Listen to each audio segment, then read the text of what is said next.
Today's episode is brought to you by the Vegas Beer Guys and the Sounds in Cinema podcast. Everything sequel contains explicit language. And why the fudge not, you melon farmer?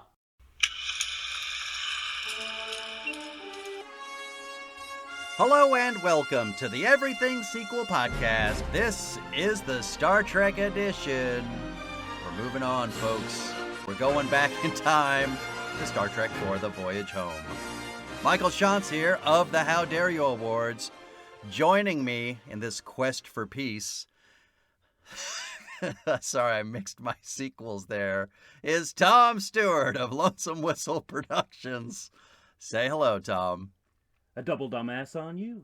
Oh, I love that fucking line. I love it so much. I have to say... I think it's the well in front of it. Well, a double dumbass on you. Well, here's what I think. I mean, not just that line. I think the use of language in the screenplay is magnificent. It's amazing because the colorful yes. metaphors.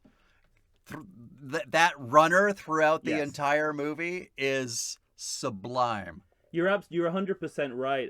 The way that late 20th century idioms, which are wittily referred to as colorful metaphors, they start out as interruptions that lead to laugh lines, and by the end of the script, they're almost unnoticeable.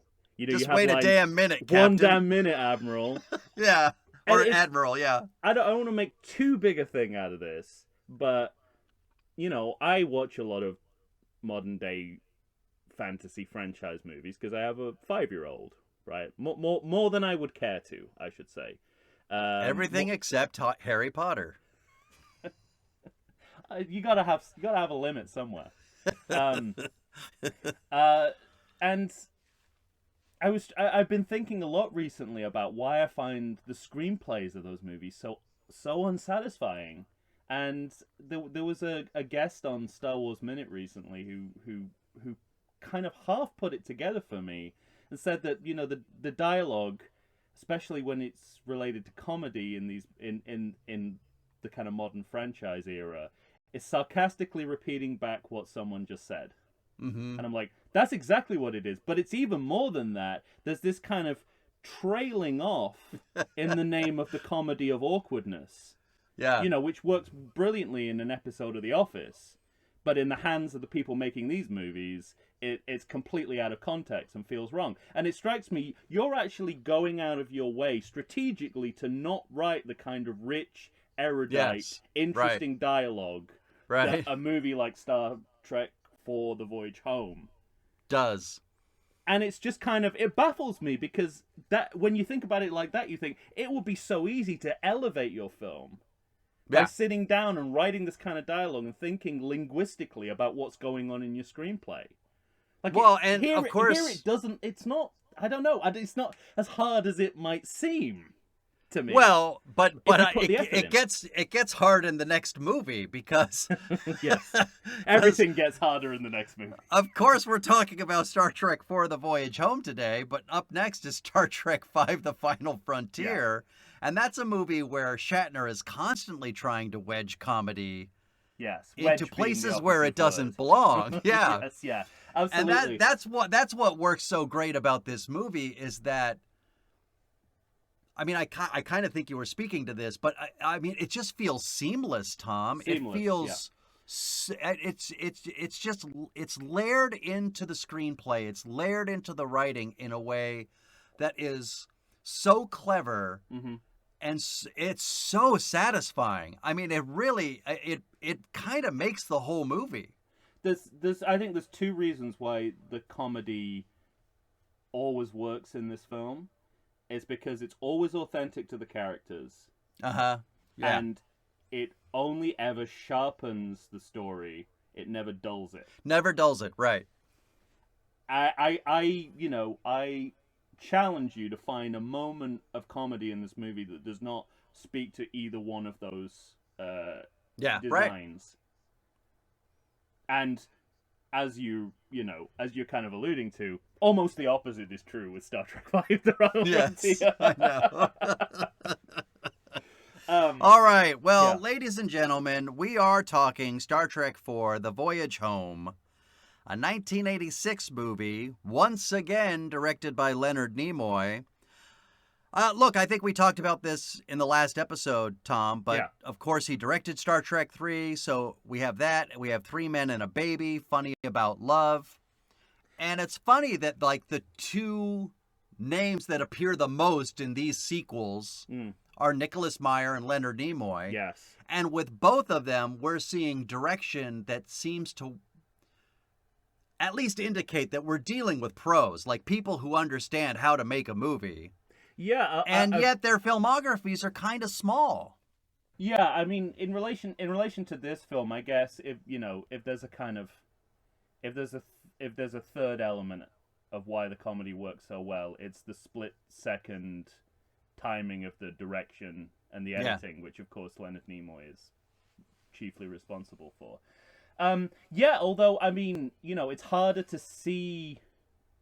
It's harder to look across the filmography from Leonard Nimoy as a director if you're just looking at Star Trek 3. With this movie, I can tell this is the director of Three Men and a Baby. Like I can make can make that mental association in a way that I can't. While I see incredible competency, and you could make an argument that Leonard Nimoy sort of elevates Star Trek 3 to something better than it maybe is. Right. Here, it feels like there's a comfort with the kind of material that you get from someone whose filmography is based mostly in comedy. It feels to me like this movie, bears the stamp of Leonard Nimoy. Like, he wanted to take the franchise in this direction. Yeah. I think he knew what his wheelhouse was. Well, and so once they came up with this story idea, I think he was taking the franchise to a place where he knew it would be a different kind of story, but a super successful story. Well, he knew this was his wheelhouse, but he also understood that this was where the series needed to go next. Mm-hmm. That, I think, is the reason why this works so well. I mean, the project, I think, of this film, spearheaded by Leonard Nimoy, and he's talked about this, was really simple. We want to reverse the trend of two increasingly dark, progressively bleak films. We want to make a movie that's lighthearted and optimistic, but it's still connected. Because remember, this is the third part in a mini trilogy. Yeah, not only connected narratively, but in sort of making this adjustment, Nimoy kind of unlocked what I think is the essence of Star Trek. Mm-hmm. It's an idealistic, optimistic view of the future that allows space for commentary on the socio-cultural problems of our time. Right. There's no better vehicle for that than this film. Sure. I don't think that was I think that was inadvertent to some extent. I don't think it was accidental, because everyone is working at capacity to make this the best possible film. Yeah. And somehow, organically, out of that came, to me, like the nucleus of what Star Trek is. Mm-hmm. Of when Star Trek is good, this is what it is. Yeah, right. And yet, right. if you stand back and look at it, you think you have gone in like polar opposite of the last two films. The road, the path of most resistance that you could take to get there. Right. But that just makes it a better film, because you think it's like they're not making any lazy choices here at all. No. And yet they got to the heart of what Star Trek is and was, and that's why, for me, it's the best film in the series. I mean, on any given day, it could swap places with Wrath of Khan. But yeah. Just that. Just that ability to stand back and go. I have this. What they do here. What they do here outdoes even that. Yeah, and it's funny. I was talking with friends the other day about this movie, and they were like, "Oh, is that the one with the whales?" And it sounded a Yeah, little I know. dismissive, and I was You like, hear that a "This is a lot. great movie. The one with the whales. Go back it's not and an watch episode of it." Friends. Right? Exactly. Exactly. And I mean, I have quibbles with the script that are, I mean, so minor, barely worth mentioning. But that's why Star Trek II: The Wrath of Khan Yeah. is at the top of my list. I have those. I think same, there's a those lot of same quibbles. convenient storytelling in this Yes, particular definitely. script, but those literally are my only. I have more notes for this than Star Trek II: Wrath of Khan. I think it's just the overall feeling that this movie gives me is better than Wrath of Khan somehow. It's like the Well, the difference between. Yeah, I mean, I get that. But it's the difference between, like, a great meal. I don't know. It's what the people barbecue aficionados say about, the bread that you choose. Like, it's like you have a shitty piece of bread with a great piece with perfectly cooked meat, and somehow it's better than if you had like the best roll ever. Right. And I feel like for some reason that it's just got that little bit of white bread that puts it over the edge. Mm-hmm. And that's right. about like taking a lot of risks, some of which don't pay off. Mm-hmm. But the whole thing pays off in a way that's better than anything else you could imagine. Well, I mean, and everything that happened with this movie kind of bears out what you're saying. It had 82% on Rotten Tomatoes, which is still under Khan, but this is the highest grossing movie in the series. A budget of $25 million, $16.8 million on its opening weekend. In the USA and the world, 109.7. Yeah. And I remember this movie coming out and people talking about it, saying, this Star Trek movie, it's like nothing else. You have to go see it. It's so fun. It's so much fun. It's like nothing else, and yet that's what keeps me coming back to this film. It's a unique experience that has somehow distilled what Star Trek is, Mm-hmm. and yet it goes against all the sort of story and character and theme things that we're used to in.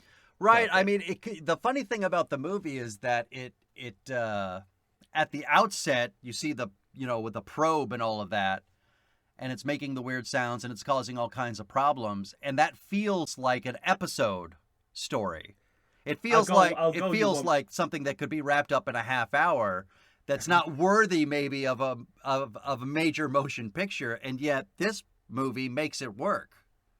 Well, I gotta say, like, it must have been really disconcerting in 1986 to see a Star Trek movie that begins with a mysterious probe object in space. Because you're thinking this is gonna be the motion picture too. Yeah, right. At that point. And the fact that, not only, I mean, another remarkable thing about this movie is it sort of fixes the mistakes of that first storyline. movie. It's essentially the same storyline. Right. So it fixes all those mistakes. But you're absolutely right. It is a half-hour story. The screenplay construction is so intricate. Yeah. You've got this kind of you've got this A to B, which, as you said, could be like like a bottle episode. They've just got to get home, right? They've got to go from Vulcan to Earth, and yet you go halfway between A and B. You do a slingshot around the back of A. Yes, right. And you could and at that point you could go straight from, you could take that slingshot to B. You could take that trajectory to B. But what they then do is that they have a I don't know, like a negative C or D. I was gonna say they go to D, yeah. Because you've got the collapse of the dilithium crystals, which is a narrative obstacle. Mm-hmm. You've got the when are the whales going to be released dilemma. So you've got these two time crunches in there. Yeah. And then, but at the end, you go to B. Yeah. Yeah. So this is what I mean. It's like it's the road less. You're taking the narrative road less traveled, and along the way, You're creating more obstacles for your heroes. I don't know any other screenplay that works manages this to... way and pulls it all off. Right. It's magnificent. So they've taken like a half-hour episode of Star Trek and they've kind of worked around it to turn it into a 2-hour movie. Right. And I mean, going beyond that, this movie's successful enough. It has 4 Oscar nominations: cinematography, sound effects, original score. I'm so surprised that none of those are for screenplay. I am too. That literally was my next question, but it's a bit early to be giving, it's because I think there's still a stigma about fantasy franchises probably at this point in history to sort of, but I mean, some of the acting in this movie is certainly so good, Oscar nomination worthy. I don't know any other way to put it. Yeah, at least in my reality. I think this movie shows the natural chemistry between Leonard Nimoy and William Shatner better than any other part of this entire franchise. It's yeah. I don't know about that. I think it's pretty good. I think it's pretty strong in the last. I mean, my favorite scene is between Bones and Spock is in the last movie where they he finally admits that he's missed him. Mm-hmm. But that's the other strength of this film is it's building on that. It's building on 2 films worth of storytelling. Wow. At any given time. Right. And a whole television series canon. Yeah, there's that, but and it fluidly incorporates all of that. I mean, if you look at Star Trek now, that is their biggest problem: is they've got to contend with everything else. Yeah, and they just don't know how. They don't know how to do it, right? And they need Jon Favreau. Yeah, and they just kind of brush it off. Lines like, "We've done this before." Slingshot around the sun. We've done this before. You've lied before. Yeah. Remember that? I mean, basically, they don't go this far, but they say, "Remember that episode where you had to lie?" Mm-hmm. It's that kind of stuff. And I cannot lie. It's not a lie. It's like exaggerate. Exactly. If you don't put too much on it, if you get the tone right, you can get away with murder. Yeah.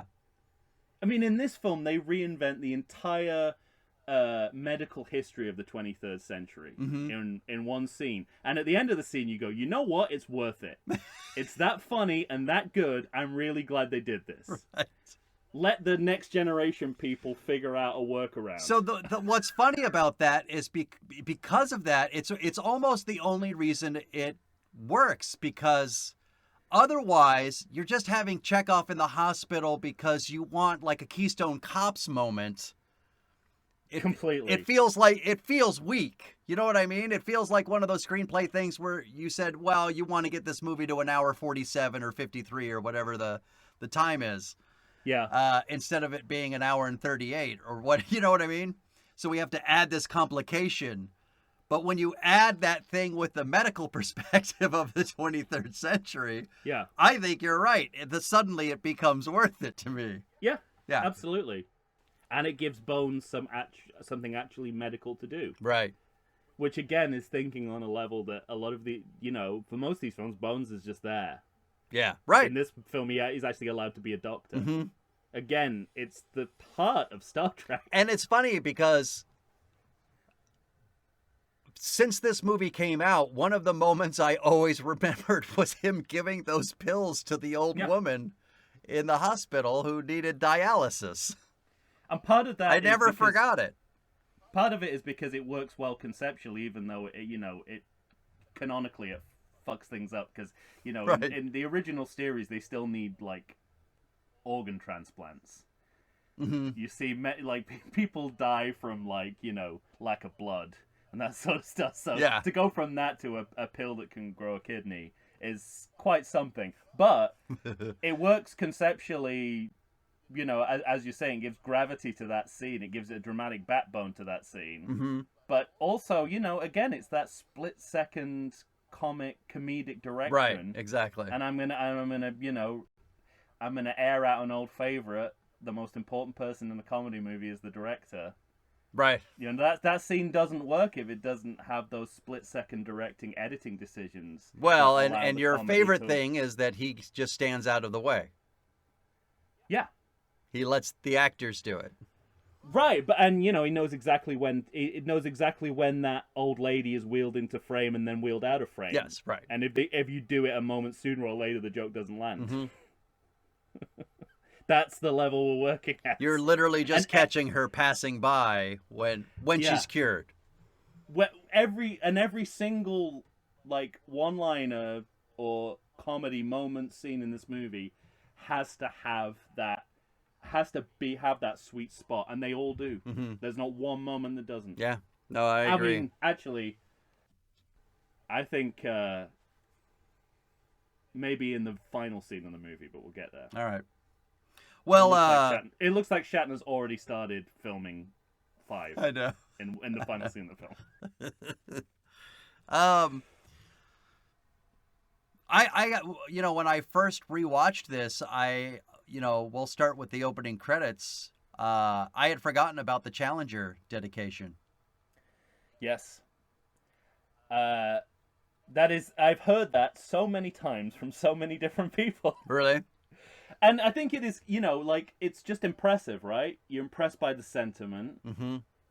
The fact that they do it pre-title rather than post, what is more conventional, which is like in the closing credits, and getting it in the movie the same year as the disaster happened. Right. And obviously, in and of itself, this is a good choice, but it also tells me this movie is capable of making good choices. Mm-hmm. Right. You know what I mean? Right. It's a really sure sign that you're in safe hands. That's interesting. You're right. Yeah. And then you get a sense that like the change in tone to something lighter comes almost immediately. I have a note about that in the titles with the music. Well, the titles transport in. Yes. Okay, we've not seen that before. Yeah. The music. My note says Leonard Roseman. Uh-huh. Do you remember where we've heard Leonard Roseman before? Ooh, not offhand. In both Beneath and Battle for the Planet of the Apes. Oh, wow. He did the soundtrack to both those movies. And I think once we get to the whaling scenes in this movie, yeah, right. He's really plugging some of that. Yeah. And quite rightly, that his music is responsible for us thinking that late 20th century humanity is the villain of this movie. Mm-hmm. Yes, but my note is, these opening credit music notes are really going to let you know what kind of movie this will be. Yeah. It has a kind of, so it gives it a variety show sitcom feel. Mm-hmm. Both music and image in the titles, and there's a kind of sleigh bellish quality to the soundtrack, which made me stop and think for a second. Bear with me on this. Is this the Star Trek holiday special? Did they have their own version of the holiday special, but it worked? Right, exactly. It was everything it was supposed to be. The Star Wars holiday special was meant to be, but failed to be. Star Trek figured out how to do it. Maybe if Leonard Nimoy was directing or writing instead of Bruce Valanche. There you go. I mean, that's entirely true. I think I'm struck by, again, thinking that none of this should work. It really shouldn't be as good as it is. The number of writers involved in the screenplay. Yeah, exactly, right. Normally that's a sign. That's a bad sign. That's a bad sign. But, that actually enhances the film. The fact that, there's lines in this movie where you can go, that's a Nicholas Meyer line. Or, mm-hmm. you sense everyone's contribution. Yeah. As the screenplay goes on. Like, everyone's voice is in there somewhere. It's actually like the perfect example of writing collaboration. That's right. The Nicholas Meyer literary quotation database. Well, yeah, exactly. Full force right. in this movie. It's everywhere. You know exactly which lines he wrote. Yeah. And we talked about this, I think, on the ranking episode. This is the most literate series, maybe, in film. Period. Yeah, I mean, what strikes me more in this movie, as well as literacy, is again what I said at the beginning. Is use of language. Mm-hmm. So it's not in Wrath of Khan and Undiscovered Country. Literary quotation's kind of a default, and there's literary quotation in this movie, but they add to it just a kind of a flair for language. Mm-hmm. The treatment of language as a historical construct. Yeah. Like it's as intelligent about the English language as it is about English literature. Mm-hmm. Which, well, because it shows again, is what elevates this above even the other great movies in the series. Yeah, because I mean, we what I like about this movie is that you can have it as banal as but like they say in your century, I don't even have your number. But that's the only bit of comedy in the movie that doesn't work for me. Right. But because this is how Shatner says it. Because I don't even have your telephone number.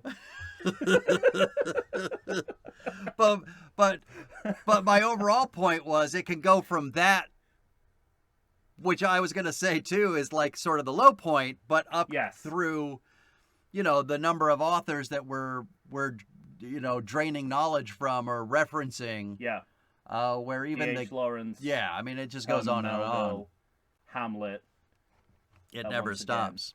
It never stops. And in the middle of it, the kind of sweet spot between the two, between like the sort of language and literature, is this notion, using the time travel context of this, to suggest that like pulp writers like Harold Robbins became literary giants in the 23rd century. Mm-hmm.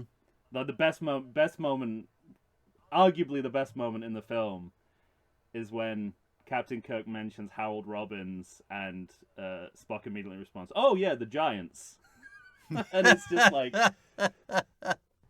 and it goes back to that idea that Right. in his time Shakespeare was considered low culture. Yeah. It's like, why wouldn't this author that we think of as writing good trash Mm-hmm. would become like the Shakespeare of the 23rd century? And I'm trying to I'm looking at my notes. It's this movie where doesn't Shatner say, all I ask for is a ship and a star to steer by, and mm-hmm. I think McCoy said. Does McCoy say that it's Shakespeare or? But what I love is that Leonard Nimoy corrects him and says it's Macefield. Yeah. That's it. And I just love when he's like, "Are you sure?" And that's why that's why we're having like Nicholas Meyer involved. Right. Makes a difference. You actually see the difference. It's not too many cooks spoil the broth. It's like it's like too many cooks putting the right amount of seasoning into the broth at just the right time. I love it. I love it all. Well, why don't we take a break and then we'll we're through the titles. Let's go. Exactly. I was gonna say we've gotten through the titles and then we'll dive straight in when we come back. How about that? Not even in the mirror universe would this be a short show. All right, ladies and gentlemen, stay tuned. We'll be right back. I like to think I know something about beer, but nowadays even I get overwhelmed when confronted by the exhaustive selection of craft beers they have at bars, breweries, and even grocery stores. Back in the day you had one, maybe two craft beers to choose from, and if you were confused, you ordered a Guinness. But in beerstinations like San Diego, the craft beer options lately are in double, sometimes even triple digits. So what's a beer drinker to do? You need what I need, the Vegas Beer Guys. Your beer of choice should be a perfect blend of malt and hops. And so a live show about beer needs that same balance. And the Vegas Beer Guys matches beer expert Dan Aker with self-proclaimed beer novice Stephen J. Weiss. The results are eminently drinkable. They're on Facebook, they're on Instagram. They'll try new beers, they'll tell you about beer. Think of them as your beer Sherpas guiding you up a foamy-headed mountain to reach the peak of your pint. God, I need a beer.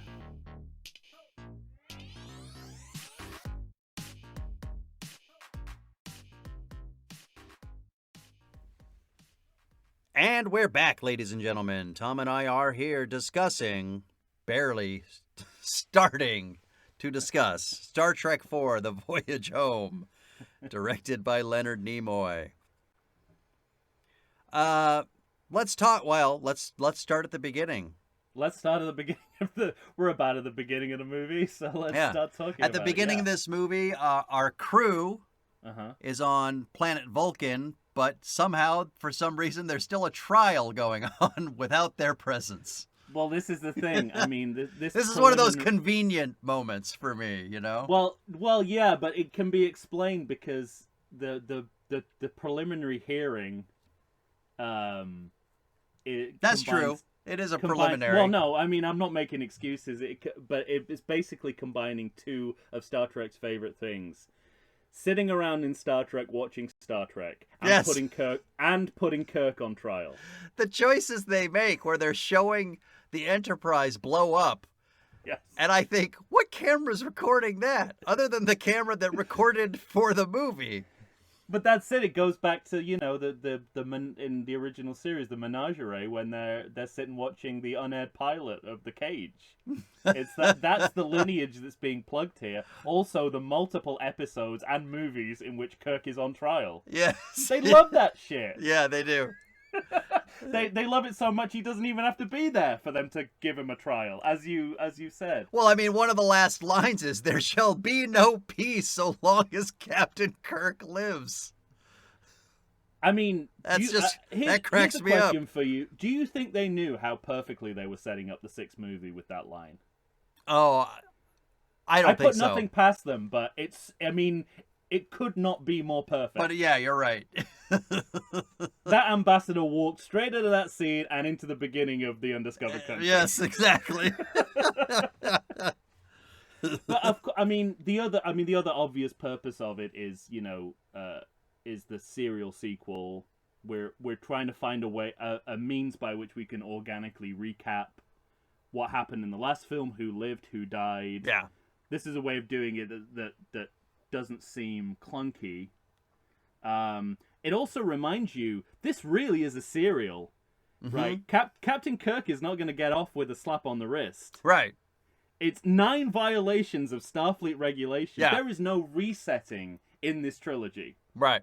He is going to answer for what he did. Every action has aftermath and consequences. That's one of the things I love about this mini trilogy. It's just... And this movie in particular, you know, because... we're still talking about Genesis. Yeah, exactly. Fucking still talking about Genesis. Genesis will not go away. Built by Kirk's son. Yeah. It's like, how can you find more wrinkles in the Genesis storyline? They find it. They do. It's wonderful, and this is where we start. And I like that I like the... You know, there's no getting around the fact that these people work in sort of a military industrial complex kind of place, you know? Completely, yes. And despite the fact that they're characters we know, characters we love, they're still wrapped up in that. And there's never a moment where the movies forget that. Because meanwhile, back on Vulcan, they're all voting to go back and take their comeuppance. They're gonna take their licks. They know that that under the guise of the rules and regulations that they set forth in this in the military complex that they partake in, they know that there are going to be consequences, and they are of the mindset of, yes, we will go back. We did what we wanted to do. We saved our friend. Now we'll go back and we'll take our lumps. And even what's great about this film is when they go into the past, they still find a way to make this a naval submarine movie. Right. Yeah, exactly. By having an actual nuclear submarine. an actual submarine, yeah. And then when they get back to the future, they turn the spaceship into a submarine. Right. Yeah, it's absolutely, and you know that. Plus, we get a great matte painting.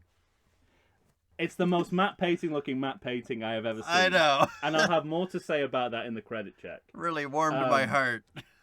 It warmed my heart as well. I love because they put live action with the matte painting. If you Google search the word matte painting, that comes up. Uh, that's great. But what you're talking about, that sort of old-timey naval imagery, Yeah. the I guess it's not imagery, it's logic. It's like a naval Logic. Yeah. that the series works by, gives us the first joke of the movie, which is that they've renamed the bird of prey HMS Bounty. Every time I see the HMS Bounty, I always think, I'd love for the bird of prey to disappear, except that. Yeah. That's brilliant. That piece of graffiti just can't be converted. Just floating through the air. It can't convert.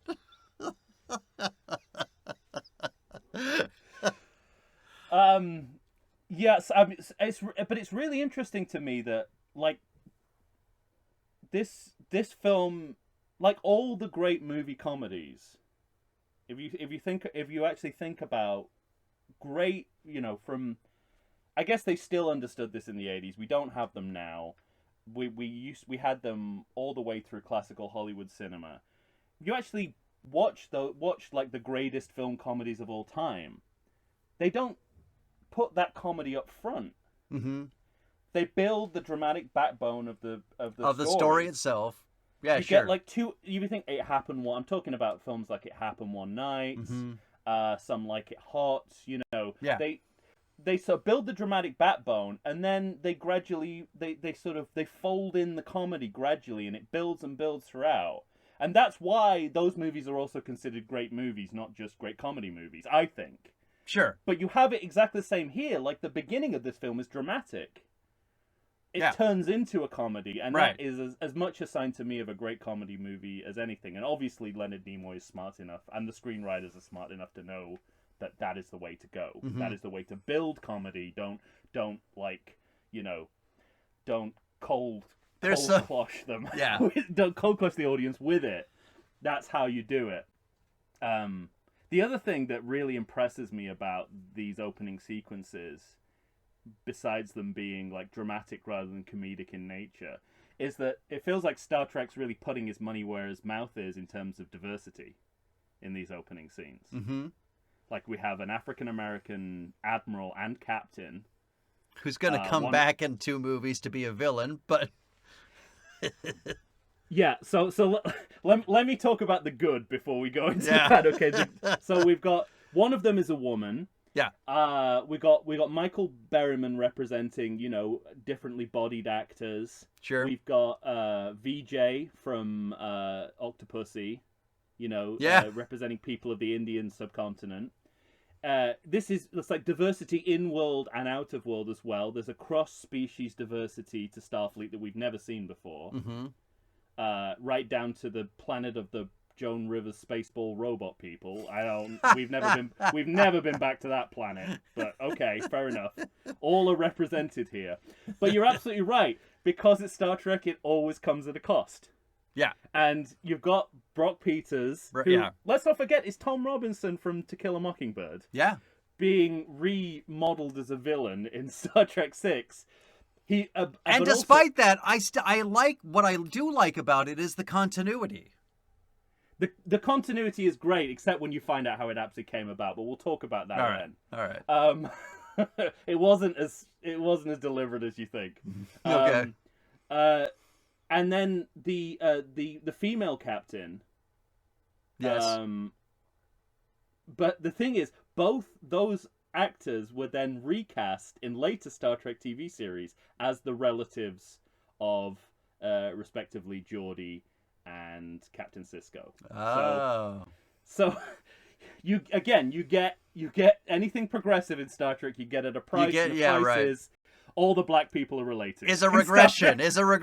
Yes. Yeah. All the but for now, if you don't think about that, this is great. Yeah. This is exactly where this series should be heading. Also, the fact that it feels like a genuine ongoing fictional universe. Yes, right. Because of the cameos, you've got Grace Lee Whitney as Rand and Majel Barrett as Chapel. Uh-huh. Just kind of floating around, giving a sense that this is an ongoing fictional universe that we're building here. So I just love these scenes so much. I think they work so well. I do too. In setting up this movie and sort of moving the franchise along in politically. Yes, there's that, and narratively too. I mean, Yeah. like I said, like a lot of those characters are going to come back. Maybe some of them become villains, but this movie forgets nothing.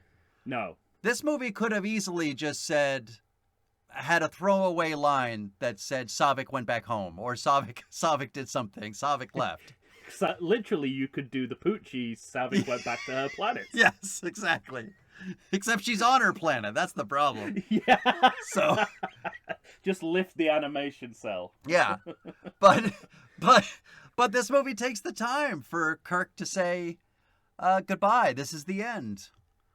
And well, this movie's so good at wrapping again, like it takes the time to wrap up the trilogy, right? And this is the first sign of that, because it's not enough. Like you say, it's not enough that she just. I mean, it is essentially it's a cameo, but it's a continuity cameo, right? Right. Because she's like, I need to tell you that your son died as a hero. Yeah. And that's important. That's really, really important. Sure. And of course, they didn't do the pregnancy storyline. Yeah. That would have given Savik more to do, but the best moment that Robin Curtis has as Savik is that moment in this movie. I agree. In both movies. I agree. And it just resolves things so satisfactorily. We see Spock's mother, Amanda, who we haven't seen since Journey to Babel in like 1960, whatever it is, 66, 67. That's a big deal. A really big deal. And I also like their conversation. It's great. The computer knows you're half human. How do you feel? Honestly, like this is another instance where you could have, and this is great screenplay writing because it's going to come back. Yeah, you could. They use the springboard of Spock's death as a way to develop his character. Mm-hmm. So it's again. I think we've said this before in this series. It's a reset that allows you to develop, to grow the character. Reset that allows for growth. Yeah.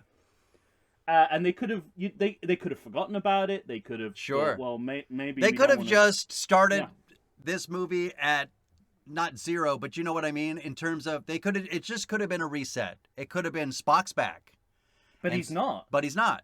He's Spock before any. He's Spock pre the first time we see him in the original series. Exactly. And what I like about it too is that they reference it in this movie. He himself has a line that says, "My relearning has only been from the point of view as a Vulcan." Yes. So beautiful. I love these moments where Kirk, in this movie and the next movie, keeps saying things like, "Don't you remember?"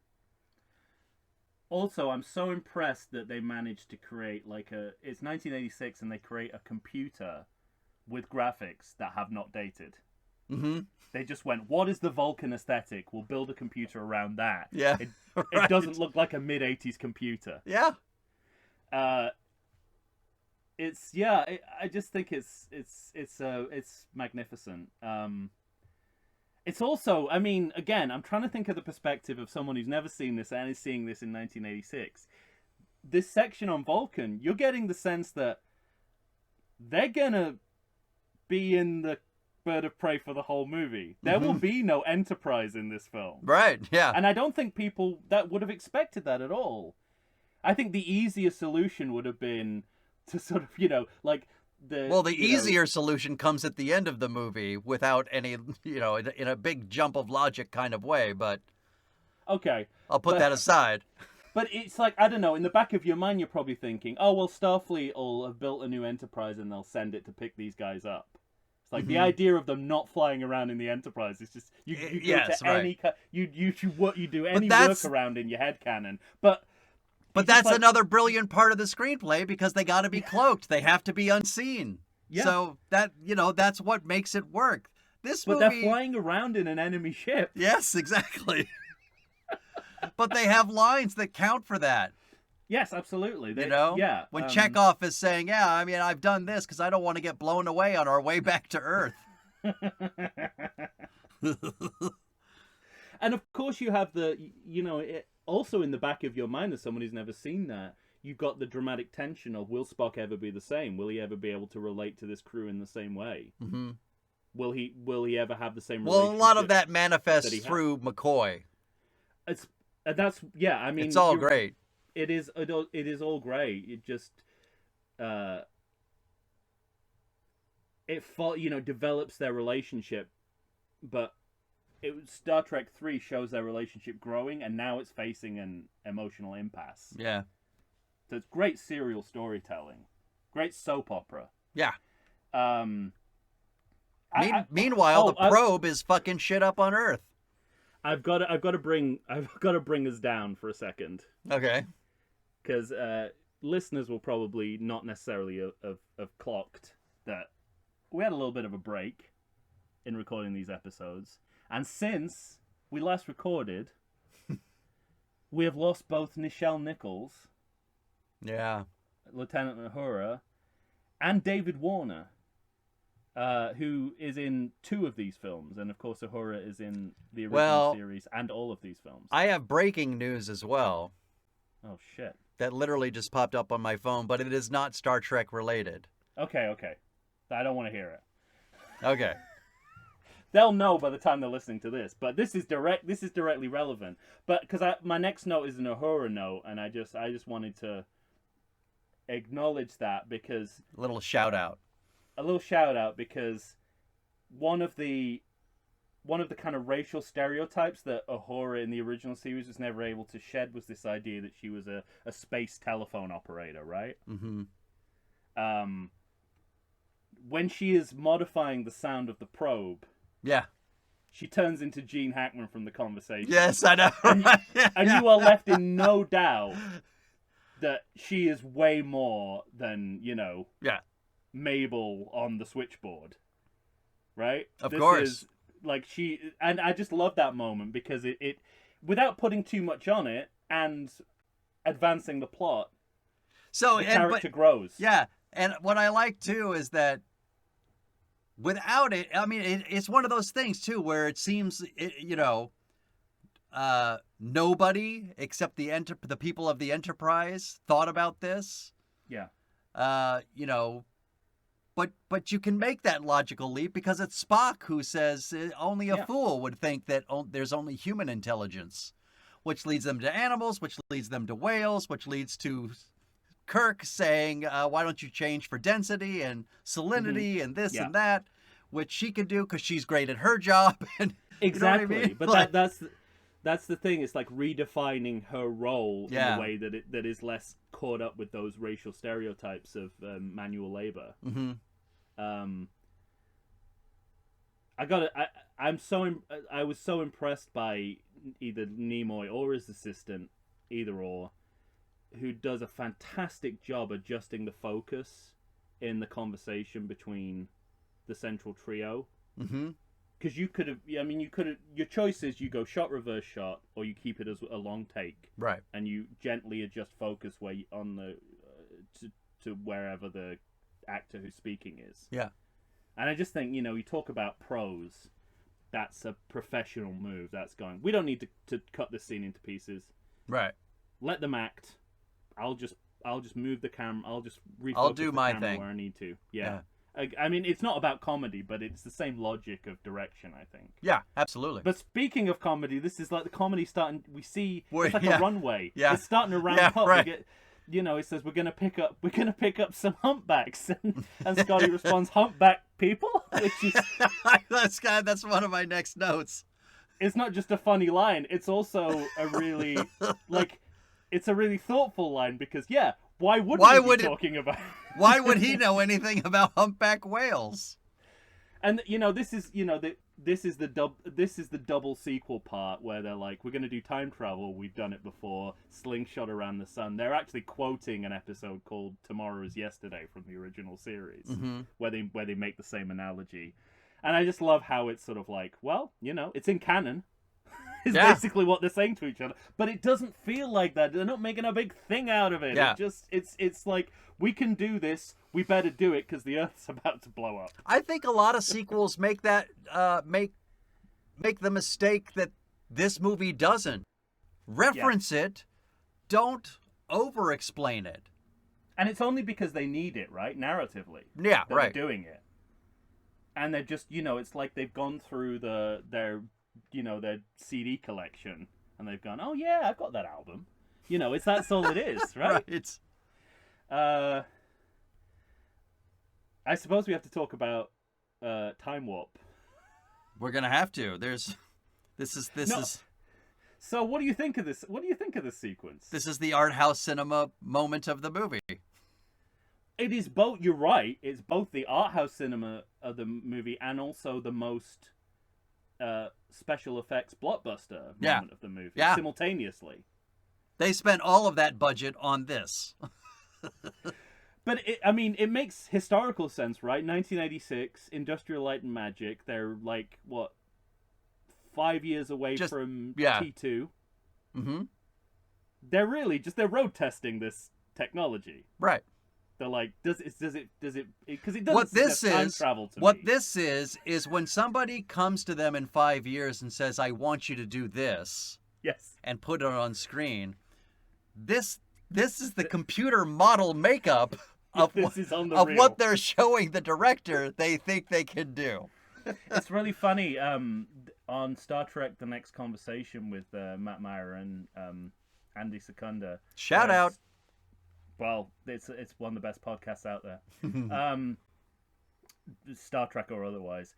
They're just starting Deep Space Nine. And Matt Meyer was talking about, the early 90s obsession with morphing. Uh-huh. Like the ability to sort of, with Odo being a shapeshifter, and it's like all motivated around the early 90s and the technology that you're able to morph. The problem is morphing is everything. Nobody does anything but morph. And this is the beginning of that, right? It's these morphing faces. Yeah. It also reminds me they used a similar technology on a posthumous Marvin Gaye Mercy Mercy Me video. Oh. Which every time I see this, I can see, like watching it on VH1, it has like other people other than Marvin Gaye, famous musicians other than Marvin Gaye, suddenly come into focus in exactly the same way. They kind of move across the frame in just exactly the same way, and they appear in focus, and then they have a moment of, what do you want from me? And then they disappear again. And it's so like, so this is so of its time. Yeah. That sequence, but as you say, like art house cinema, after that, we have this falling to earth moment with water and reeds, and it's purely artistic. Yes, it is. It really is. Yes. Of what's happening, and again, it's just like it just elevates. It elevates everything, and the fact that those two sequences, these two highly experimental sequences, are back to back. Right. Well, and this is like now we're in a full blown comedy.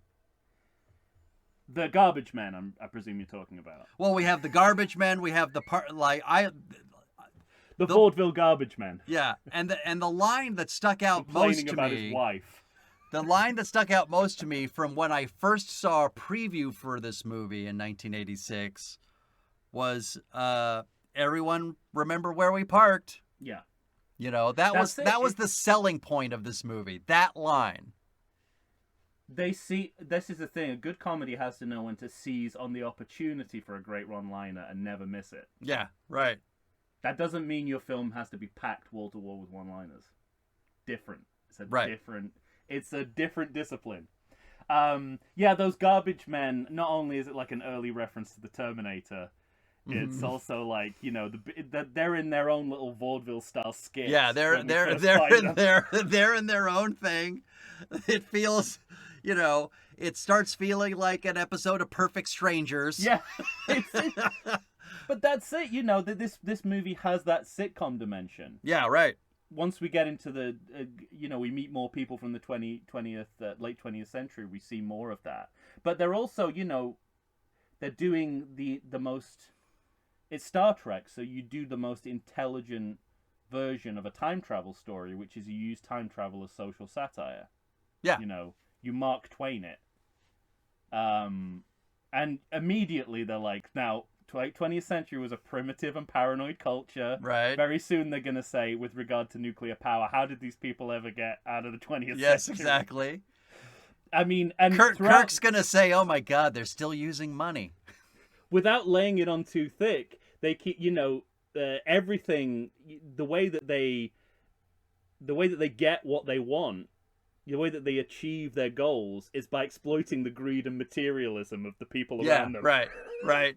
Which I just think is it's absolutely perfect. And this is where, the colourful metaphors start coming in, so there's that linguistic dimension. And also, talk about smart time travel storytelling.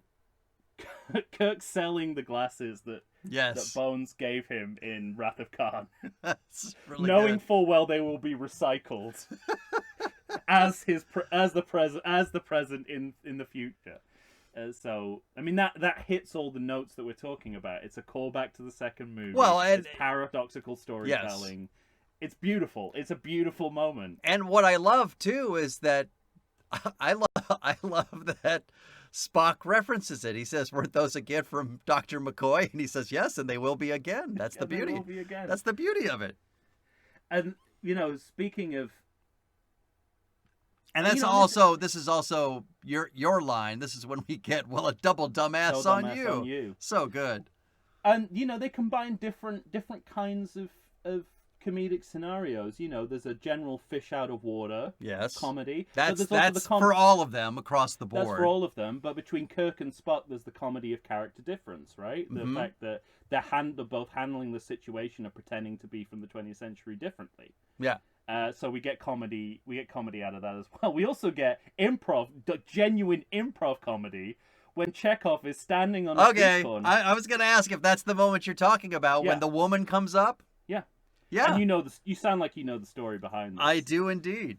But go ahead. Well, I'll fill in the listeners. So the woman, when Chekhov is standing out on the street, this is the most remarkable bit of improv. Yeah. Like it's so good. Sorry, go ahead. No. He's standing out on the street, and he's saying, hey, he's seen the nuclear vessels. It's already funny because he's replacing a V with a W. But as if it wasn't funny, and the extras on set were all told to act naturally, which for 99% of them meant ignore these crazy people. Yes, exactly. But one extra who had never done this kind of work before decided she was going to engage and didn't know that they would have to pay her, and then it was like it meant a whole other thing. Yeah, she spoke. This lady also had a car towed earlier that morning because of this film set. Which I think was the only reason she was there. Right, she wanted to pay it back. She wanted to pay a ticket off. So she engages Walter Koenig and gives him a straight answer. He says, "I think it's an Alameda," and it's like. Yeah, that's totally what I just said. He says, "That's what I just said. I said it's in Alameda." So they went to the trouble of enrolling this woman in the Screen Actors Guild because it was because it wasn't just him either. Because Nichelle Nichols was there too, and so it's them together. So not only is it a great improv moment in character, reacting to the woman, but also reacting to each other. Yes. Yeah. It's sublime. And they were right to leave it in. Yes. I'm sure it was a lot of work for someone, but it's and then one of the most famous. I think you talk about the everyone remembered where we parked. This is the scene that everyone I knew who saw this movie talked about, which is where Spock does the Vulcan death grip on a punk rocker. Yeah. It's about 10 years too late musically for this guy to exist, but okay. That's fine. But the joke is performed and timed perfectly. Yeah. Even down to the impromptu round of applause from the people in the bus. That's so good. And then we sort of I like the Yellow Pages joke too. Yes. It is good. I don't mind that kind of product placement. Exactly, that right? Book helps people. Yes. And I guess the family coming out of the door were actually supposed to be Sulu's family, like his great-great-great-grandfather or something like that, or whatever it was, But this is my. I think if there's one underdeveloped element of this film, it's the Sulu storyline, both in relation to that, because it's kind of implicit, but I wish they'd have gone, like, said it one way or the other. I think they could have made some comedy out of, what, you think that's my great-grandparents just because I'm Asian, you know? Right. But you don't explain how he gets the helicopter. Yeah, right. He just suddenly appears with a helicopter. Or gets... I mean, in my headcanon, it was always that he seduced that pilot. Yeah, right. But you know, that's about George Takei. That's not about just Zulu. Smoking cigarettes in the helicopter. That was nice. Let me ask you something. And he steals the keys. Yeah. And then we sort of gently slide into an after-school special about the environment. Yes. And animal welfare. I mean, so much so that at the end of this movie, the whales can't be in the water for 5 minutes before the whalers are after them. And it's amazing. It's amazing to me, like, when you see they're at the whaling not the whaling institute, the whaling institute. We see that later, the whaling institute. Yeah. We got to get George and Gracie as soon as they're released. Right. But they're taking a tour through you know, it's like a marine biology institute. Yeah. And there's a TV screen showing this absolute horror show of blood and gore. Yeah. The bloodiest thing we've ever seen in any Star Trek ever, including the torture in Picard. And it's permissible because it's all about educating people and activating them to do something about whaling. Yeah. And about, you know, endangered species. But if you want to look at what's on that screen. Yeah, it's horrific. It's cannibal holocaust for whales.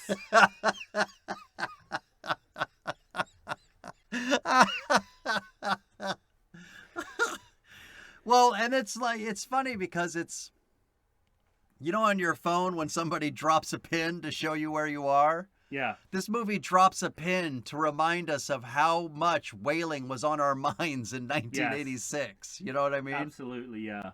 Yeah. And of course, you know, this is our second time crunch, isn't it? That we find out the whales are going to be released, and this. Yeah. So this is another hurdle for for the crew to overcome, which I think is great because if you don't have the crystals collapsing, and you don't have the whales being released, they could dick about in the past for as long as they want. It makes no difference. It doesn't matter. It doesn't matter at all. Exactly. They could stay there for 20 years, right? That's great. Go back and still save the world. Well, why don't we take another break? Yeah, let's do it. Let's go. We're a good 20 minutes into the film. No, we're further along than that. We're further along. We've got a ways to go. But we got plenty to talk about. Offers so much. Yeah. Right? It never stops. It's replete with delights. Right. So listen to the last segment coming up soon and then watch it. If you like podcasts like I do, boy, do I have a treat for you. You need to stay on target and check out the Sounds and Cinema podcast.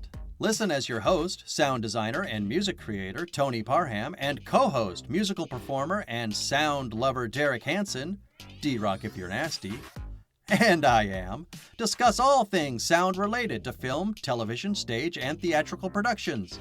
They discuss environmental sounds, bioacoustics, dialogue, the nature of communication through sound, but as an added bonus, they drink beer and try to stay on target. Find them wherever you get your podcasts and listen to the pure mania of a man who can charitably be described as Doug, the dog from Up, and another man with a soothing and sultry voice trying to get that man to stay on target. That's the Sounds and Cinema podcast. Tune in and listen to the sounds they are creating just for you. Here we are, back once again, talking about Star Trek IV: The Voyage Home. I think we love this movie, don't we? I really do.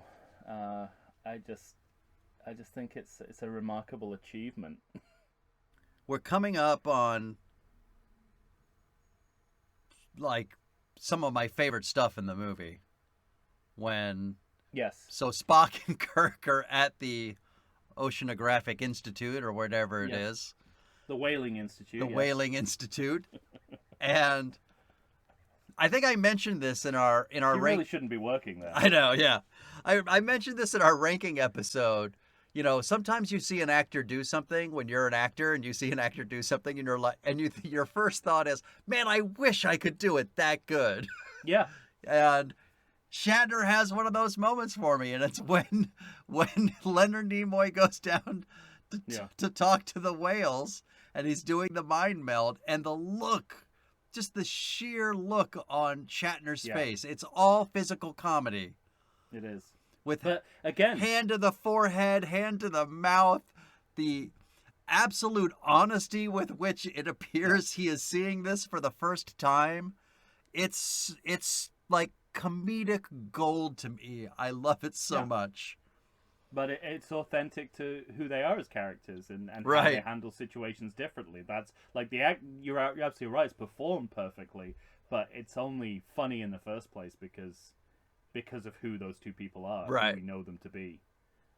It's all. I think it's. I also think it's a little bit of a shout out to the female Trekkies who find Spock irresistibly sexy, because there was always a in the sex symbol camp you were either Shatner or Nimoy. Oh really? So there was like a Twilight thing going on. A lot of women out there who went big for, and men who went big for. I didn't know. I don't think I ever.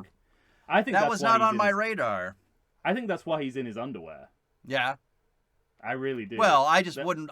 It makes complete sense to me that he takes off a big heavy robe when he goes underwater. Yeah, well, why is he wearing the robe in the first place? Is the other question. Because underneath he's just wearing a diaper and a tank top. Well, yeah, now we know that, but we didn't know that before. And of course, and then he wouldn't have had access to a headband. Yeah, right. To Rambo up. He needed to Rambo up. Which is another reference to, I think, City on the Edge of Forever, where he covers up his Vulcan ears. Oh, wow. They go back. Man, to the you have a better memory for episodes than I do. I told you, I just watched it all. Yeah. This is recent memory for me. Okay. He wears a what do you call it, a bobble hat over his ears. Mm. And they have it. There's a funny scene. It's either that maybe that's not City on the Edge of Forever, but there's a joke about his ears were. My friend is Chinese, and his ears were cut in a mechanical rice picking accident. Oh my god! I know. Fuck. Which is still funny, albeit quite racist. I mean, for me, every talking about perfect acting, perfect timing. The pickup truck scene. Yes. Where Jillian and the button up with the Italian food. Oh my god! I think you could massacre that, right? Yes. Like if you did that wrong, you could massacre. This is what I was referencing when I was talking about the chemistry between the actors. Yes. Earlier, between Shatner and Nimoy, because I don't think it was in the script. I think they came up with it on the spot I read. Yeah. And they neither one knew what the other was going to say. Yes. So again, we're talking about an improv, and they're so good. But isn't that? I mean, I'm no improv expert, but isn't that like the first tenet of improv is that you stay true to the characters? You can't go wrong. Right. You don't need to say the funniest line. You don't need to think beyond what you're saying. You just need to be true to whoever it is you are in that sketch, and that's what they're both doing. Yeah, right? Absolutely. It's also a turning point scene, because this is where we find out that the whales are pregnant. Right. So it's an important scene. It's not. It gives information, comedy. Exactly. Yeah. Right. It's not extraneous. Gracie comedy. is pregnant. And speaking of, but then on the flip side, speaking of extraneous comedy that is in the movie that works incredibly well, we go over to the plastic factory. Oh my god. Where Scotty and Bones are involved in the most elaborate in-world improv sketch I've ever seen. Where Scotty is a professor from Scotland. They've messed up the timing. No one has got in touch and told them that he's coming. But everyone is playing it as if it's real. You know what? Like Scotty looks genuinely angry. Bones looks like he's genuinely trying to calm him down. Yeah. And they win over this guy. It's like House of Games or something. It's this David Mametian long Tom. David Mamet. That's amazing. Well, I love the moment too because they comment on it because I love when Bones gets Yes. on the little scooter thing or the little whatever they're on, and he says, "Don't lose yourself in the role." I mean, yeah, So good. And that's great, and also a callback to Wrath of Khan where they're doing the simulation and Bones is hamming it up. Yeah. And it's like he's learned the lesson from Kirk Yes, in that right. moment. And Well, we're also at the scene where you were speaking to earlier, where they're preying upon the greed of. Yes, absolutely. Not now, Madeline. Right. They're preying on the greed of Reaganite America. Yeah. Which is the satirical dimension. Also, and the Hello Computer scene, which we talked about briefly. Yeah. It lends credence to the adage that good comedy doesn't date. Mm-hmm. Because the meaning of that joke, no, not the meaning of that joke. The idea, the flow of that. How best to put it. The variables. That's it. The variables of that joke have changed historically, but the joke is as funny. Yeah, right. So now we're laughing at how quaint and primitive that Apple computer looks, and the fact that Scotty, this guy from the future, doesn't know how to work it. In 1986, this is like top of the line. Mm-hmm. And so the joke is that, he looks like he's out of date, but in fact he's too advanced. He's too advanced to know what the hell this clunky thing does. The bones of that joke work when you're watching it in 1986 or 2022. I really do think it's like, that is textbook good comedy, right? When he's saying computer, whenever you see it. Because he wants a voice response, computer. Yes. And when Bones hands him the mouse, so he speaks into the mouse. It's just, yeah. That is great. That's a bit. And it's a great bit. It's a great bit that will be a great bit forever. Forever, right. Despite the fact that, there's a dated computer in the middle of it. Yes, doesn't matter. That doesn't hold back the comedy. No. And, this, again, Leonard Nimoy... By the way, I think I read that transparent aluminum has since become a real thing. I wouldn't be surprised. Yeah. Another great piece of paradoxical storytelling. What's quite funny is how irreverently they treat paradoxes in this versus the later Star Trek. Mm-hmm. We're a long way here. They're just like, whatever. We've created a giant paradox. We need to get those whales back, right? They just keep doing it all over the place. But, later in Star Trek canon, there will be a temporal prime directive that will forbid them for doing things like that. Yeah. For exactly the reason that they're doing it. It's like, well, okay, so what if this guy invented this schlub who just quit smoking? Yeah. What if he... Well, there are a lot of moments in this movie where the space-time continuum doesn't matter to anyone. Chekhov just throws his fucking communicator or his phaser at a government spook kind of guy and just runs out of the building. He just leaves that shit there. Yeah, yeah. They treat the past as Superman treats space. Yes, just exactly. A dumping ground Exactly. for anything they don't want and don't have time for. And I mean, the pizza restaurant scene is another classic, right? It's full of classic full of the unbelievably good one-liners. Oh, I'm from Iowa. I just work in outer space. Exactly. So good. The undercurrent of it is, he comes from a future where the excesses of the 1980s have been cast off. Yeah. So it's all about how big the pizza is, how many toppings are on it, drinking while you eat. I love the fact that Shatner fits in a Michelob commercial in the middle of the scene. Yes, I was just going to say, the beer. He is literally the man who will advertise anything. The way he drinks this period specific light beer is like it is the nectar of the gods.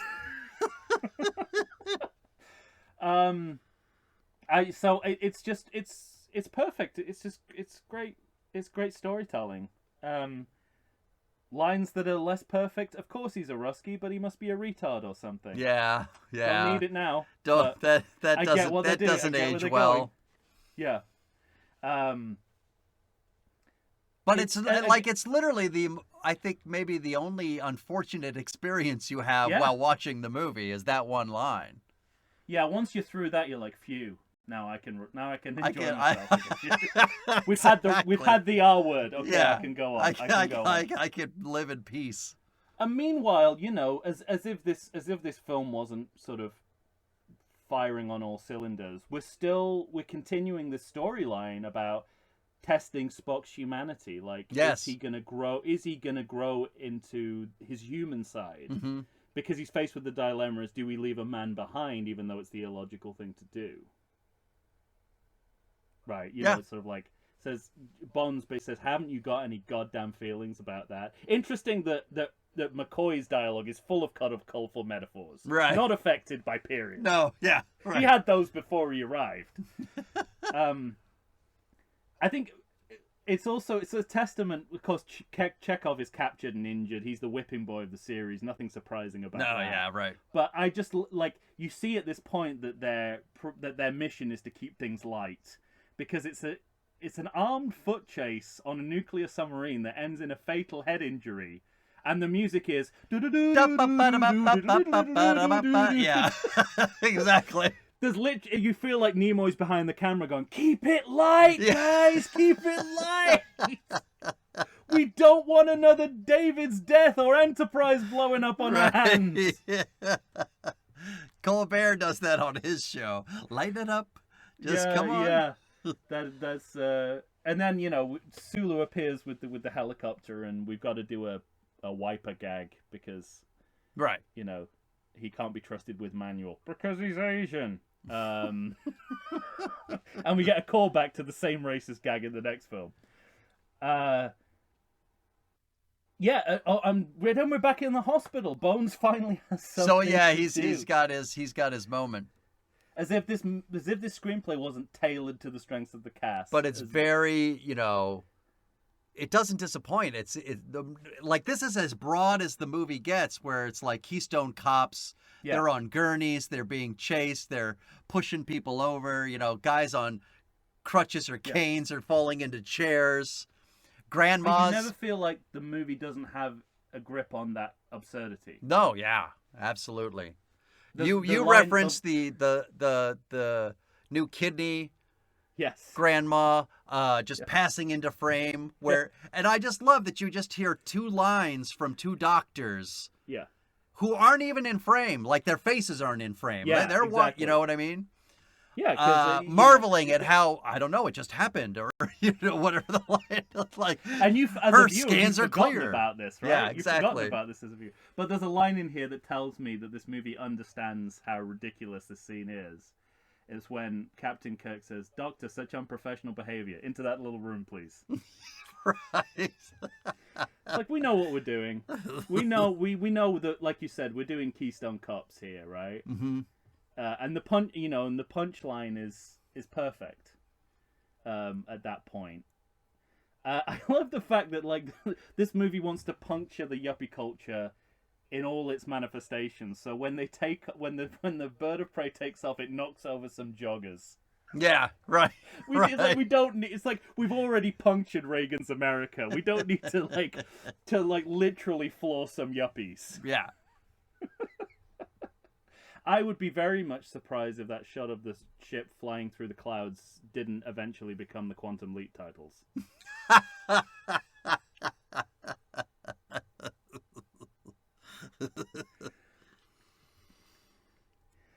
So we gotta get the whales.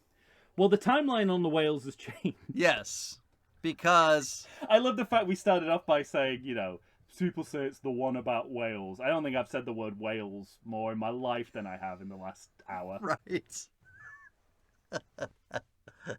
There is a lot of whale in this movie. Yeah. It's a whale of a good time. Well, and the one thing that always struck me about this movie too was it feels implausible that you would have these two giant whales in captivity at all. Right. And they cover it. They cover it by trying to say this is the largest tank in the history of the world.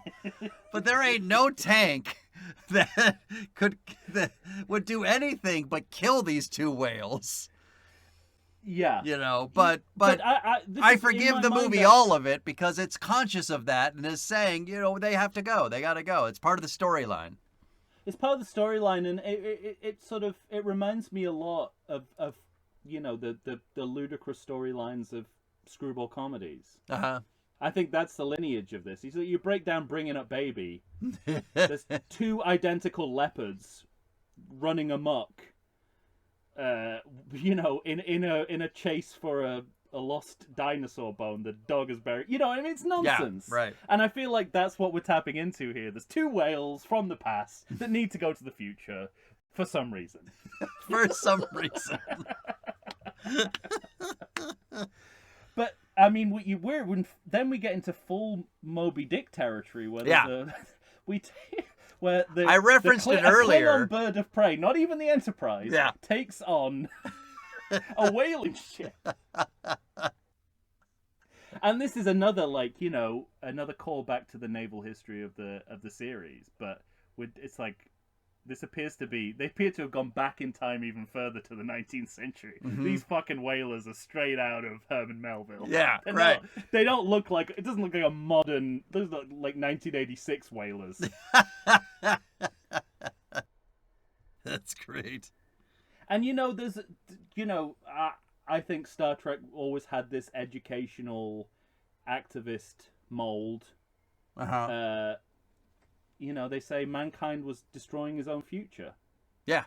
They took the metaphor of environmentalism is turned into a literal reality. Mm-hmm. And that hits harder in 2022 when we're past the point where we can do anything about certain environmental problems. Yeah, we're past the point of no return, and that line really hits out. It's like, in 1986 it was still a metaphor, but we're now in the era where it is the literal reality that they're talking about in the 23rd century when these animals don't exist anymore. Right.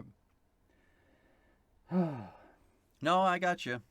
But on the plus side, Jillian gets to go to the 23rd century. She sure does. She hops onto Spock. She hops onto Kirk and says, "Surprise!" Fuck Strange New Worlds. This is the spin-off I want to see. Yeah. Jillian in the 23rd century. She didn't. A Star Trek story. I always kind of wish that she came back in some way, shape, or form in one of the next movies. It's a double bummer when Shatner has that terrible "I don't even have your phone number" line. Yeah. And then you realize these two are never going to see each other again. It's like, oh god, we don't need any of this. This is pointless. But there's that part of you that says to yourself, I mean, come on, Kirk hasn't even had sex with her yet. Right. That's his MO. We don't know what happened between That's true. the pizza restaurant and the... I'll tell you what happened between the pizza restaurant and the getting of the whales. An entire another enterprise was built. During... You're not gonna... during a crisis in which the planet was gonna die because of the probe. Again, we don't know. But we're not even quite there yet because we have to deal with the time travel coming back. They don't do the art house cinema a second time. I like that. I like. Choice. Yo, very good choice. Don't want to see it again. Don't need to see it again. We saw it once already. Don't have the money for it. Yeah, we know. We know what happened. The faces. Yeah. Some faces came out and went back into some kind of substance. Yeah. And an Anthony Gormley statue fell to Earth. But what I also like about it is this idea of we're still developing the Spock character because in order to get back, he has to make a guess. Right. And just the idea that Bones has the wherewithal to say, it doesn't seem like Kirk cares, but he has to remind Spock he'll take your guess against anybody else's fact. Love that. And when confronted with the fact that his behavior is human, he says nobody's perfect, which coincidentally is the last line of Some Like It Hot. Yeah. And I think this movie is tapping into that great tradition of Hollywood comedy. And it's up there. To me, it's absolutely up there with them. As you said, we don't have an elaborate time travel scene to get us back. We just see it go, stays close on the sun, we're back. Yeah. It is literally all we need, and it's all the movie's going to give us. Right. And then they do something which I think is really smart. Time catches up with itself in the 23rd century. Mm-hmm. We get the last shot we saw. We see again. And then immediately the problem is kind of fixed. Well, all they needed was the whales, Tom. I don't know. It takes a while. Those whales are chatting it up. The whale and the probe are chatting it up for a while. I like that this too long, I would say. I like that this whole movie basically hinges on the whale saying, "Hey, what the fuck you doing up there? Yeah. What? I'm just We doing ain't my here thing. No more. You're about to kill all these people. Oh, my bad. Let me retract the ball up into the probe, and I'll get the fuck out of here." They're basically saying, "New phone, who dis?" Yeah, exactly. But not before the ship turns into a submarine. Nope. And Kirk, of course, has to save the day. Yeah. Because it's still a Star Trek movie, and Kirk still Nimoy has to have this... Nimoy is gonna give Shatner his moment. Right. He doesn't Not reciprocate in the next movie. Of course. But this really is a sense of like, we've got to find a way for Kirk to have his hero moment, which is he releases the catch that, releases the whales. Releases the whales. And I think that's good. Like, well, he also saved... It's like we know we're making a different kind of movie, but that doesn't mean we're going to throw the baby out with the bathwater, literally. Because he also saved Scotty and Jillian. So Scotty and Jillian. I gotta say, the cast look absolutely drenched here. They legitimately, probably for the last time in the franchise, look like they're going through what their characters are going through. Yeah, but they also look like they were having fun trying to drown each other. And that just adds to the feel-good quality of it, right? Exactly. You know everyone's having fun. You know that when James Doohan dives into the water, everyone is just laughing because Big Fat Scotty just created a giant splash. Yeah, Right, exactly. And what's great, that like you can see Nimoy holding back a smile. Yeah, exactly. And he's he's probably in his head he's going, Spock's not supposed to smile. Mm-hmm. I have one job. He doesn't smile. Right. Okay? We've broken that rule before. I don't want to break it again because then the Trekkies will get on my back. So he's just like, he does this thing which is great where he's smiling, but also wiping water away from his face. Like, I'm not smiling. Yeah. I'm just cringing at the amount of water on my face. And then, we have the first, well, this isn't even the ending, but it's the first of two happy endings. But this is the first of two happy endings from the first three films. Yeah, right. Both the last two films end on a downer. It's like and you can see visibly. I mean, we'll get the bigger feel-good moment at the very end of the movie, but this is almost as good as that because the actors and the characters are obviously just having so much fun. Mm-hmm. It's exactly what you want to see. It's exactly what Nimoy set out to do. Right. And then we're back in court because so we're back Star in Trek court. wants to put Kirk on trial. Yeah. We're back in court, but what we're going to do is we're going to stay within the rules of the given universe that they're in, but give you the most satisfying ending possible for a man who's been found guilty. Listen, I don't know what your definition of good screenwriting is, but wrapping up a trilogy of storytelling with one line has got to be up there. It's got to be close, right? The command of a starship. Yeah. Ties together 3 films of storytelling. I mean, it's some good shit. Perfection, right? Yeah. When Spock says to Kirk in Wrath of Khan, at the beginning of Wrath of Khan, you should be, paraphrasing here, you should be a captain. Yeah, right. The command of a starship is what you do. It's what you're built for. It's what it's who you are. That establishes, we don't know it at the time, that establishes a story promise that is fulfilled in this movie. At the end of this movie. So all charges are summarily dismissed except for the disobeying a direct order. And that Which means a he's lo- going to be demoted from admiral to captain Yeah, which And- we know is a promotion for him. for him, Yeah. for everyone, but for him, in the middle of this as well, Spock and Sarek.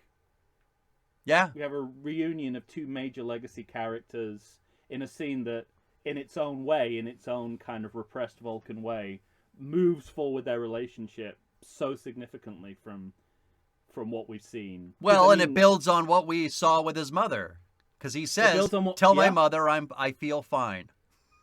But the last time these two met, these two had dialogue together was Journey to Babel. Wow, really? Yeah. So this is huge. I mean, this is and these guys do not get on, right?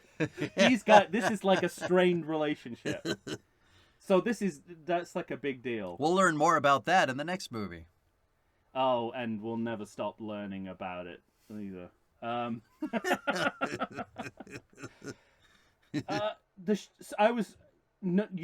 They've been. Not only do they fix the narrative problems of Star Trek: The Motion Picture, they also fix the visual problems when the shuttle goes into the space dock, and now the scale of passengers is proportional to the craft. Right. For the first time ever. Right. It doesn't look like they're in some giant funhouse mirror inside the shuttle, like it did in the motion picture. That's great. And they even this is like they even have a pop at the socio-cultural limitations of their own time period when they talk about the bureaucratic mentality never changes. Right. Isn't that? I mean, that's like something Mark Twain would come up with. It's beautiful, and again, as you said, perfectly, this movie or these films forget nothing. Yeah. And Scotty has still got a major beef about the Excelsior. He does. Traveling back in time and saving the world does not change anything. He fully expects to be put on the Excelsior as a punishment. So there's this sense that we're wrapping everything up. He's in still an calling it a extremely bucket of satisfying bolts. way. Yeah. New Enterprise. Yeah. Again, Somehow built. In and of itself, nothing wrong with it. As a precedent, dangerous.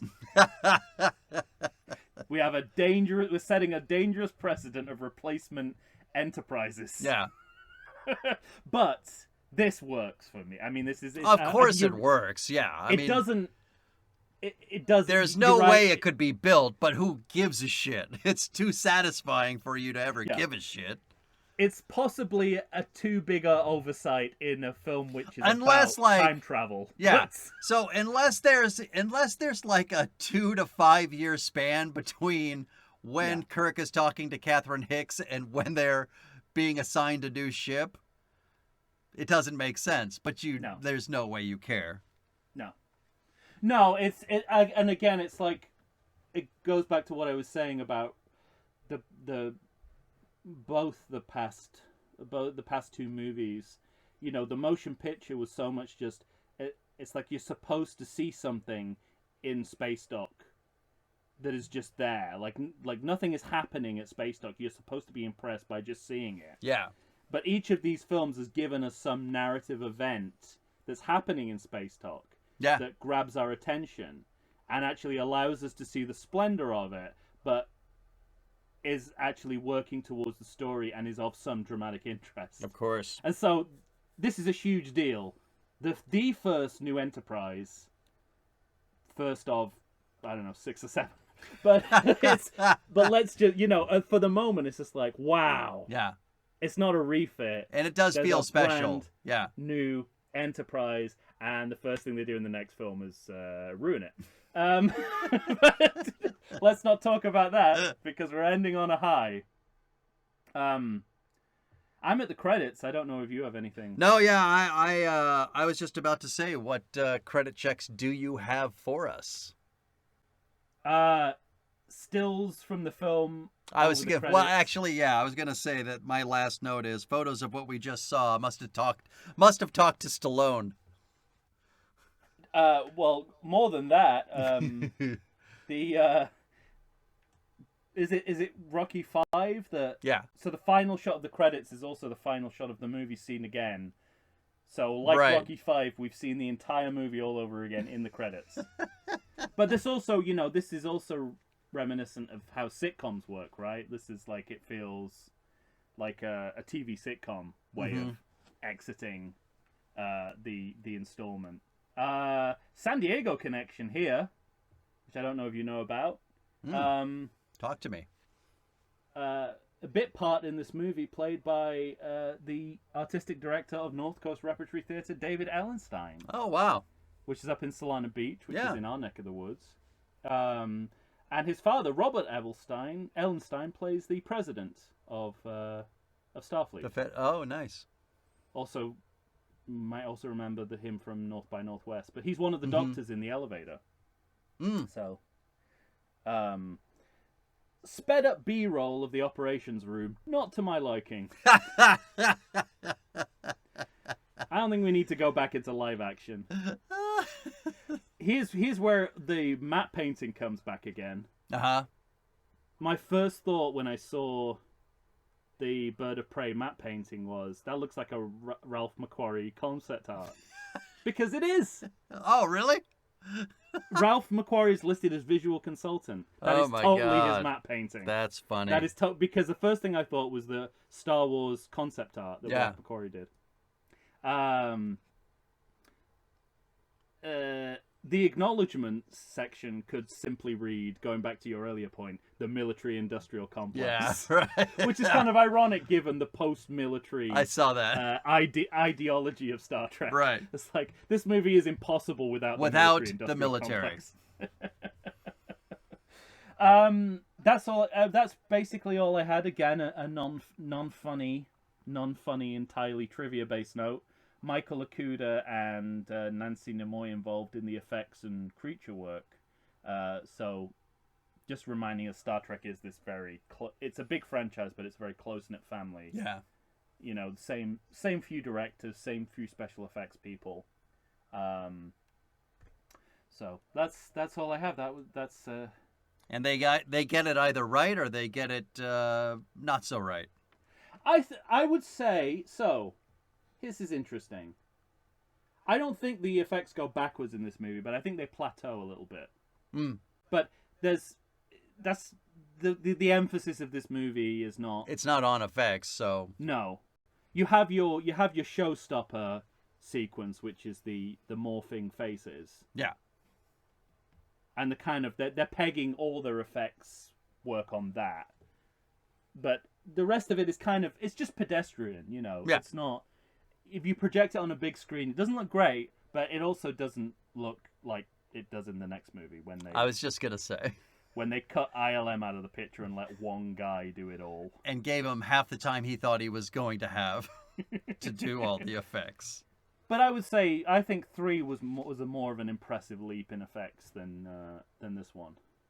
I think it's just plateauing. There's a lot in this that looks doesn't look dynamic. Even just seeing a ship in space, sitting there, it often looks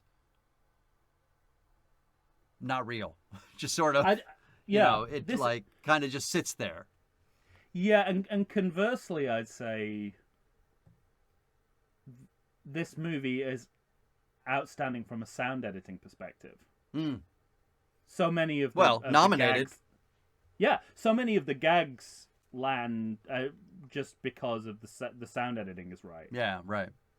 So I mean, so I'm not detracting from it. Look, but let's not pretend this was a huge advance in special effects.